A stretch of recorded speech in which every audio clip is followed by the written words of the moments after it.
And the Oscar goes to The Elephant Whisperers, Kartiki Gonzalez and Gunit Monga.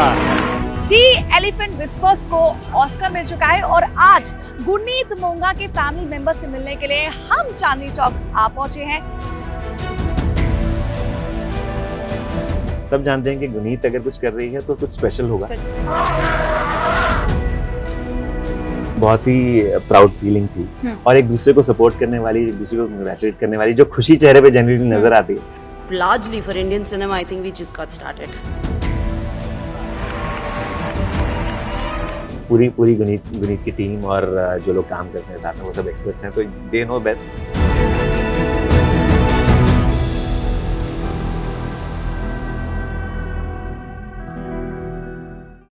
13 मार्च को क्या हुआ? 13 मार्च को इतिहास रचा गया।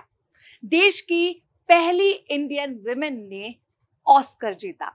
अब देखिए, इसके जो साक्षी बने हैं उनके हस्बैंड सनी कपूर आज मेरे साथ हैं, जिन्होंने सब कुछ देखा है कि किस तरह से ऑस्कर उठाया गया है, आवाजें आई हैं, चीयर अप हुआ है, उसके साक्षी हैं। सर, सबसे पहले तो वेलकम आपका। Thank you. उस दिन के से शुरू करते हैं कि 13 मार्च को, जहां पर यहाँ पर भी ओटीटी प्लेटफॉर्म पर सब लगे हुए थे कि कब इंडिया का नाम आएगा, किसी क्या हम नॉमिनेशन में तो हैं लेकिन हम जीत पाएंगे। आपके मन में क्या चल रहा था? बहुत एक्साइटमेंट थी, साथ में 5% नर्वसनेस भी थी कि क्या होने वाला है। कॉन्फिडेंस था बहुत कि जीत जाएंगे, लेकिन वो एक लास्ट मिनट थोड़ा जिटरी फीलिंग थी, but with the grace of God we won and it was an amazing feeling. मैं बयान नहीं कर सकता शब्दों में कि कैसा था। बहुत अच्छा। ऑस्कर नाइट जब थी उससे कुछ टाइम पहले का अगर आपका मोमेंट रहा गुरनीत मोंगा के साथ, आपकी वाइफ के साथ, क्या डिस्कशन आप दोनों के बीच में चल रहा था?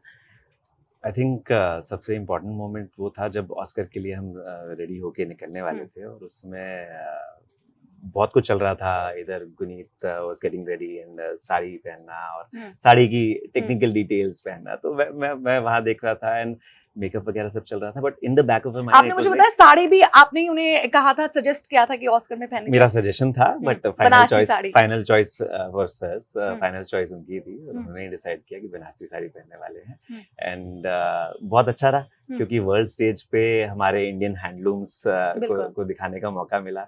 जैसे हम अपनी इंडियन फिल्म मेकिंग और वो भी बहुत ऑथेंटिक लेवल पे फिल्म मेकिंग दिखा पाए, वैसी साड़ी भी नजर आई, तो बहुत अच्छी मोमेंट थी वो। बट हाँ, तो ये सब तैयारियां चल रही थी और इसमें सब बिजी थे, बट जैसे हम जा रहे थे ऑस्कर की तरफ, तब अवार्ड पे जाते समय थोड़ी नर्वसनेस थी कि क्या होगा, और वो होता है ना कि आपके हाथ पैर थोड़े से ठंडे पड़ते हैं, आप बहुत एक्साइटमेंट में होते हैं। और उनको चीयर अप करने के लिए व्हाट यू वर सेइंग कि जीतने वाले हैं हम, तो हमारी बेस्ट फिल्म है, the most amazing thing, and I am sure सब लोगों ने देखी है फिल्म, तो डॉक्यूमेंट्री फिल्म, एंड सबको पता है कि वो इमोशनल कनेक्शन जो एलिफेंट विस्परर्स का है, आई थिंक वो सबसे स्पेशल चीज है जो अक्रॉस एज अक्रॉस नेशनैलिटीज सबको वो टच कर रहा है। वो ह्यूमन और एलिफेंट्स का बॉन्ड जो है वो बहुत स्पेशल है। और जब अनाउंस किया गया दी एलिफेंट विस्परर्स, कैसा लगा? We were jumping with joy. हम सब वहाँ, और एक्चुअली क्योंकि बहुत कम इंडियंस थे, बट एक्चुअली सब पूरे जोर शोर से चिल्ला रहे थे, तो आरआरआर की टीम, उनके फैमिली मेंबर्स भी वहीं बैठे थे जिस लेवल पे हम बैठे हुए थे, तो वो सब फैमिलीज पूरे जोर से चिल्ला रही थी। और जब वो लोग स्टेज पे जा रहे थे तो तालियों की गड़गड़ाहट और वो जो फीलिंग थी कि आप दुनिया में सबसे ऊपर फील कर रहे हैं, मतलब एवरेस्ट से ऊपर फीलिंग शायद वैसी होगी। ये डॉक्यूमेंट्री 5 साल में बनी, तो शुरू के 3-3.5 साल तो पहले काफी सारा शूट हो चुका था। कार्तिकी एंड गुनीत और पूरी टीम काफी सारा एफर्ट कर चुकी थी, बट पोस्ट प्रोडक्शन में जब एडिटिंग वगैरह वाला प्रोसेस चल रहा था, उस समय का मैं कुछ हद तक साक्षी था कि जब उनकी मीटिंग्स हुआ करती थी तो मुझे ये पता था कि इस तरह की कोई एक फिल्म बन रही है, कुछ तो और चल रहा है। उसके बारे में कुछ बातें चल रही हैं, तो मुझे प्रीमाइस पता था कि वो एक आइडिया क्या है, किस तरह का कॉन्सेप्ट है शॉर्ट फिल्म का, बट वो इतनी अच्छी बनकर आएगी, क्योंकि मुझे पता नहीं था कि क्या बन रहा है और कैसा बन के आएगा। वो इतनी अच्छी बनकर आएगी और सब इतना पसंद करेंगे, इतना प्यार मिलेगा, और उसमें इतना स्ट्रॉन्ग मैसेज है, वो आइडिया नहीं। कब देखी आपने ये फर्स्ट टाइम डॉक्यूमेंट्री? नेटफ्लिक्स पे आने के बाद ही देखी। नेटफ्लिक्स में आने के बाद। बट जब रिलीज हुई, प्रीमियर हुई थी नेटफ्लिक्स पे, उससे मैंने उसी 1-2 दिन के अंदर देखी मैंने, क्योंकि ये रिलीज हुई थी फर्स्ट वीक दिसंबर में और सेकंड वीक दिसंबर में हमारी शादी हुई थी, हम्म। तो बहुत ही हेक्टिक पीरियड था। हम्म। बट क्योंकि फाइनली रिलीज हो रही थी और सब पूरी टीम देखना चाहती थी, तो हमने साथ में उस समय देखी थी, मतलब अलग अलग जगह बैठ के, पूरी टीम ने साथ में नहीं देखी थी, बट उस समय देखी थी पहली बार। अच्छा, गुरनीत और आप में सिमिलैरिटी मुझे कोई नजर नहीं आ रही है, बहुत ही डिफरेंस नजर आ रहा है कि आप बिजनेस बैकग्राउंड से हैं, वो फिल्मी बैकग्राउंड से, ये रिश्ता कैसे शुरू हुआ? आई थिंक सिमिलैरिटीज काफी हद तक पर्सनल लेवल पे हैं और प्रोफेशनल लेवल पे बिल्कुल नहीं। कंट्रास्टिंग फील्ड्स हैं, बिल्कुल मैच नहीं करती हैं। पर्सनल लेवल पे सिमिलैरिटीज ऐसे हैं कि जो वैल्यू सिस्टम्स हैं और फैमिली को लेके जो प्यार है और in spite of what she is done, इतना कुछ अचीव करने के बाद गुनीत जितनी ग्राउंडेड है, जो भी लोग गुनीत को सालों से जानते हैं वो आपको बताएंगे कि 15-20 साल में गुनीत में हार्डली कुछ चेंज आया है इन टर्म्स ऑफ कि वो अपने पर्सनल रिलेशंस को कैसे मेंटेन करते हैं। तो आई थिंक वो काफी हद तक मैच करता है, और वो बहुत ज्यादा अचीव कर चुके हैं। मैं अभी एक अलग लेवल पे काम कर रहा हूँ, बट हाँ, वो एक पर्सनल लेवल पे नेचर बहुत मैच करती है। प्रोफेशनल ऑब्वियसली बहुत अलग है, और आई थिंक मुझे लगता है कि ये बहुत अच्छी चीज है, क्योंकि हम दोनों एक नई फील्ड के बारे में कुछ ऐसी चीजें जानते हैं, सीखते हैं जो बहुत फैसिनेटिंग है हमारे लिए। तो एक नई एक्साइटमेंट बनी रहती है हर समय, एक क्रिएटिव, और दोनों क्रिएटिव फील्ड्स हैं, तो क्रिएटिव प्रोसेस दोनों में बहुत डिटेल्ड है, तो बहुत अच्छा है एक दूसरे के बारे में जानना। कभी आप उसने टीज करते हैं कि मैं एक स्टार के साथ घूम रहा हूँ, समथिंग लाइक दैट? बहुत बार होता है ऐसा, बहुत बार होता है। And I actually feel proud कि कहीं हम जा रहे हैं एयरपोर्ट पे, कोई पहचानता है and they come up to और आके वो बोलते हैं कि मैं बहुत बड़ा फैन हूँ आपका, बहुत बड़ी फैन हूँ आपकी, तो बड़ा प्राउड फील होता है। और मुझे लगता है कि इतने साल इस इंडस्ट्री में काम करने के बाद Guneet has come to an understanding कि इमीडिएटली आज क्या रिजल्ट आता है वो मैटर नहीं करता है, क्योंकि बहुत सारी गुनीत की बनाई हुई फिल्में, जैसे एक लंच बॉक्स है, इसको प्यार आज और ज्यादा मिलता है बजाय जब वो रिलीज हुई थी तब। तो बहुत सारी चीजें इमीडिएटली रिजल्ट नहीं मिलता, लेकिन बाद में जाके मिलता है, तो इमीडिएट डिसअपॉइंटमेंट या बहुत ज्यादा फर्क नहीं पड़ता उससे। वो तो हम देख ही रहे हैं, 5 साल बाद मेहनत का फल मिल गया। एग्जैक्टली इस फिल्म को बनाने में 5 साल लगे। गुनीत कार्तिकी की सोच और जो मैसेज देना चाहते थे उसको 5 साल फ्रूटफुल होने में लगे, बट 5 साल की मेहनत रंग लाई और ऑस्कर अवार्ड आया हमारे पास। कार्तिकी और गुनीत की फ्रेंडशिप के बारे में आप कुछ बताना चाहेंगे? क्योंकि कहीं ना कहीं इंटरव्यूज में भी मैंने देखा है कि गुनीत ये कह चुकी हैं वो मेरी आइडल थी, कार्तिकी ने भी उनके बारे में यही कहा था वो मेरी आइडल थी, और दोनों को मौका मिला साथ काम करने का। आई थिंक बहुत एक दूसरे के क्राफ्ट को बहुत अच्छे से समझते हैं दोनों, और दोनों एक दूसरे को बहुत प्यार करते हैं। और जब आप 5 साल किसी एक चीज को बनाने में साथ में काम कर रहे हैं, तो एक अंडरस्टैंडिंग और म्यूचुअल रिस्पेक्ट होना बहुत जरूरी है, बिल्कुल, जो दोनों के लिए है, और दोनों अपनी अपनी फील्ड में, जैसे हम देख ही चुके हैं, माहिर हैं। एंड कार्तिकी की डेब्यू फिल्म थी, तो आप उससे समझ सकते हैं कि कितना टैलेंट कूट के भरा हुआ है, कि डेब्यू फिल्म में अगर आप ऑस्कर जीत रहे हैं, तो आगे आप पूरी लाइफ में और क्या क्या करेंगे, कोई लिमिट ही नहीं है उसके लिए। तो आई थिंक ये बहुत इंपॉर्टेंट है, जब भी आप किसी के साथ काम करते हैं तो आप उससे इंस्पायर्ड फील करें और एक दूसरे की हेल्प करें, एक दूसरे को रिस्पेक्ट करें, उससे काम और निखर के आता है, काम के रिजल्ट और अच्छे आते हैं। अच्छा, ऑस्कर जीतने के बाद जैसा कि आप मुझे बता रहे थे कि उस वक्त आप तो वहाँ मौजूद थे, घर वाले भी OTT प्लेटफॉर्म पर नजर रख रहे थे, डिज्नी हॉटस्टार पर जहाँ पे ये टेलीकास्ट हो रहा था। कैसा माहौल था घर पे जब ये डिक्लेयर हो गया कि यार हमारे घर से ऑस्कर ले आई है लड़की? ये कैसा माहौल था? डिक्लेयर होने से पहले इनफैक्ट ये पहली बार था कि मुझे 2:30-3 बजे के आसपास पापा का फोन आया। इंडिया में 2:30-3 बजे थे, वहाँ पे तो ऑब्वियसली दिन था। 2:30-3 बजे सुबह फोन आ रहा है कि मैं एक्साइटेड हूँ और मुझे देखना शुरू कर रहा हूँ। तो हर 5-5 मिनट की अपडेट तो नहीं मांग रहे थे? 5-5 मिनट के नहीं थे, क्योंकि वहाँ इतना शोर था और वहाँ अवार्ड सेरेमनी चल रही थी, तो 5-5 मिनट की अपडेट नहीं मांग रहे थे। बट ये जरूर था कि हाँ, क्या पिक्चर से अच्छा क्या चल रहा है, अब हमारी नॉमिनेशन कैटेगरी कब आने वाली है, तो ये सब चीजें चल रही थी। और बड़ा एक्साइटमेंट था कि इंडिया में इतनी दूर बैठे हुए हैं हम, लेकिन फिर भी वो पूरी एक्साइटमेंट, टाइम जोन डिफरेंट होने के बावजूद सब उठ के एक्साइटेडली देख रहे हैं। और सिर्फ फैमिली ही नहीं, मुंबई में फ्रेंड्स थे, वो बैठे हुए थे, मेरे फ्रेंड्स, बचपन के फ्रेंड्स, उनके फोन आ रहे थे कि हम वहाँ बैठे हुए हैं और जीतने वाले हैं हम। और सिर्फ हमारे लिए नहीं, इनफैक्ट पहली बार ऐसा था कि हमारी इंडिया से 3 नॉमिनेशंस गई थी, तो सबकी फैमिलीज बहुत एक्साइटेड थी, सबके चेहरे पे वो एक्साइटमेंट देखना वो बड़ा स्पेशल था। ये आपके लिए पहला ऑस्कर अवार्ड शो था जिसे आपने अटेंड किया? पहली बार। कैसा रहा एक्सपीरियंस ओवरऑल? बहुत अच्छा था, क्योंकि जीत कर भी आ गए, एक्सपीरियंस भी ले लिया। वो that is the icing on the cake कि जीत के आ गए।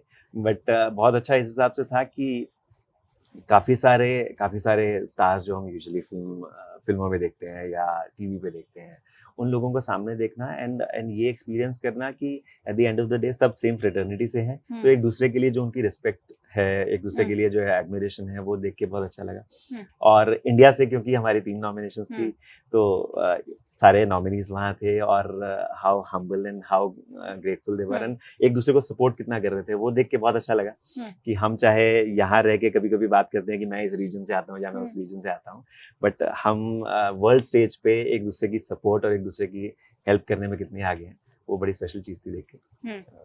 अभी फिलहाल मैं बता दूं कि हम चांदनी चौक में आप ही के शॉप पे बैठे हुए हैं, आप देख सकते हैं ऊपर नाम है इनकी मीनाक्षी क्रिएशंस। हाँ। अब बाहर का नजारा कुछ वैसे अलग है, कुछ चेंजेस मुझे देखने को मिल रहे हैं, या आप खुद बताना चाहेंगे? बड़े बड़े लंबे लंबे पोस्टर होर्डिंग्स मुझे देखने को मिल रहे हैं। बहुत ही प्राउड फीलिंग है कि इंडिया की पहली फिल्म प्रोडक्शन को ऑस्कर मिला, और वो हमारे घर से है तो और ज्यादा प्राउड फीलिंग है। और हम चांदनी चौक में काफी सालों से बिजनेस करते हैं, तो मार्केट में सब लोग जानते हैं, बट क्योंकि ये प्राउड फीलिंग सबको पता लगनी चाहिए, और दिस बीइंग अ डॉक्यूमेंट्री, तो शायद एक मेजर फीचर फिल्म को जितना आईबॉल्स इनिशियली मिलते हैं वो शायद शुरुआत में नहीं मिले थे। बिल्कुल। तो बहुत सारे लोग जानते थे, बट कुछ लोग थे जो नहीं भी जानते थे। तो हमें एज अ फैमिली लगा कि हम ये मौका हमें सबको बताना कि हमारी घर में इतनी अच्छी खुशी आई है, और हमारे इंडिया के लिए इतने बड़ा अवार्ड ये फिल्म जीती है। और एक और चीज, स्टेज पर उन्हें ज्यादा टाइम नहीं दिया गया। गुनीत और भी कुछ कहना चाहती थी, बहुत लोगों को थैंक यू कहना चाहती थी, बट उन्हें जल्दी वहां से हटा दिया गया। इसको लेकर ये जो भी अवार्ड शो होता है, जो भी अकेडमी ऑर्गेनाइज करती है, उनके कुछ सेट रूल्स होते हैं। तो ये रूल्स पहले से कम्युनिकेट किए गए थे सबको ही कि जब भी कोई अवार्ड आप जीतते हैं तो आपके पास 45 सेकंड्स का टाइम होता है, जिसमें आपको जो भी स्पीच देना है, थैंक यूज बोलने हैं, वो आप बोल सकते हैं। एंड क्योंकि दोनों जीते थे, कार्तिकी एंड गुनीत, तो दोनों को बोलना था।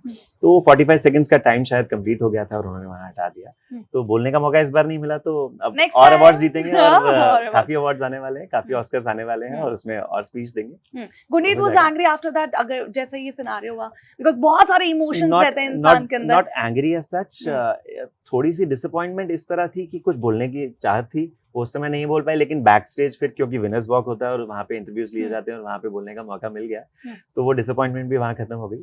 तो डिसअपॉइंटमेंट एज सच नहीं थी, बस वो मोमेंटरी थी, क्योंकि आप स्टेज पे जब जाते हो तो आप सोचते हो कि मैं ये सब करूंगा, और वो उस समय करने का मौका नहीं मिला, तो बैक स्टेज जाके वो हो गया। तो मुझे नहीं लगता उसमें कुछ छूटा। और मेजर चीज ये है, मुझे लगता है सबसे इंपॉर्टेंट चीज गुनीत को ये लगती थी कि ये डॉक्यूमेंट्री बहुत स्पेशल है, और इसको वो रिकग्निशन मिलना, और लोग देखें, और डॉक्यूमेंट्री फिल्म मेकिंग इंडिया में प्रमोट हो, लोग डॉक्यूमेंट्रीज को अप्रिशिएट करने लगे।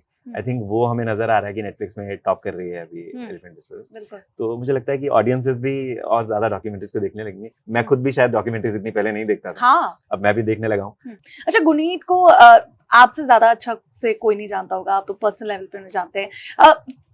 अगर व्यक्तिगत बात करूं, कैसी हैं वो, क्या सोचती हैं फिल्म इंडस्ट्री को लेकर, और किस तरह की फिल्मों में वो ज्यादा काम करना चाहती है? मुझे लगता है गुनीत का कोई एक पर्टिकुलर जॉनर, कोई एक पर्टिकुलर टाइप नहीं है, बट ये जरूर हमेशा से मैंने नोटिस किया है कि गुनीत की सोच में कि वो हमेशा से चाहती हैं कि female film makers and female involvement in film industry वो बढ़नी चाहिए, क्योंकि sensibilities at the end of the day, male sensibilities और फीमेल सेंसिबिलिटीज में फर्क हमेशा रहा है और रहेगा, इन टर्म्स ऑफ जिस तरह की स्टोरीज इम्पैक्ट करेंगी एक फीमेल को, सोच का नजरिया जो होगा वो बहुत अलग होता है।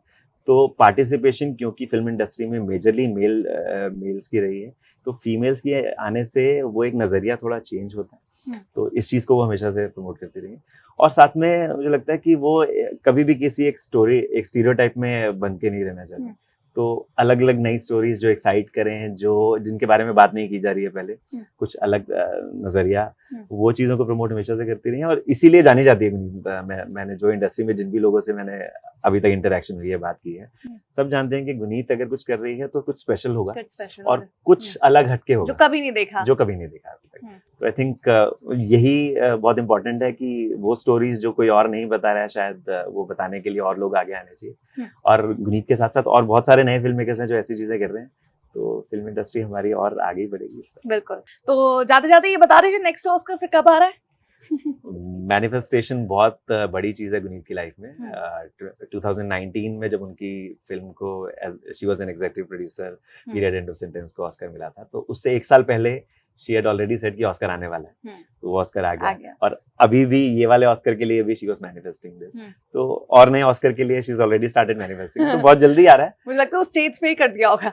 वो स्टेज पे कर दिया होगा कि मुझे यहाँ आज अगली बार आके और बड़ी स्पीच देनी है, तो और बड़ी चीज के लिए जीतना है, और वो मैनिफेस्टेशन चल रही है एंड जल्दी आएगा। चलिए, thank you Sunny, thank you talking to us.